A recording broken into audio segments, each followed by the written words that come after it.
Naabot na dinhi sa General Santos City ang pamilya ug kabanay aron pangitaon ng 17 anyos nga babayeng missing nga si Cristal Donceras taga Davao City. Oktubre 9 ning tuiga, ulahing nakitaan si Cristal sa usa ka informant nga anaa kini sa usa ka subdivision sa Puro Kaunlaran, Barangay San Isidro, siyudad sa Jansan.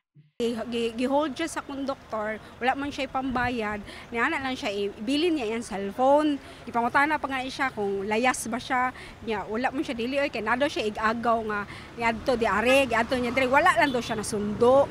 Pagtuo sa inahan niini nga si Veronica Donceras nga anaa sa eskwelahan ang iyahang anak. Gikaguol niya tungod wala na nakauli ang anak. Nasayran nga tulo na sabdi ay kaadlaw sukad wala na kini gasulod sa eskwelahan. Maluoy ka lang tanan namin nangita.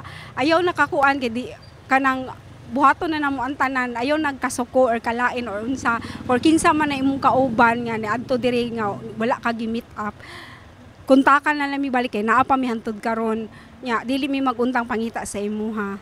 Oktubre 12 ning tuiga, ikatulong adlaw sukad nawala ang minor de edad. Nakumpirma usab nila pinaagi sa CCTV footage nga anaa sa Jansan ang maong bata suot ang itom nga sanina. Nakigkoordina na usab sa kapulisan sa Jansan ug Barangay Social Welfare sa San Isidro ang pamilyang Donceras. Sa mga posibleng nakakita kay Cristal Donceras, mamahimong i-turnover kini sa istasyon sa kapulisan o dili baka sa Barangay San Isidro. Pwede usab nga kontakon ang numerong makitaan sa inyong TV screen.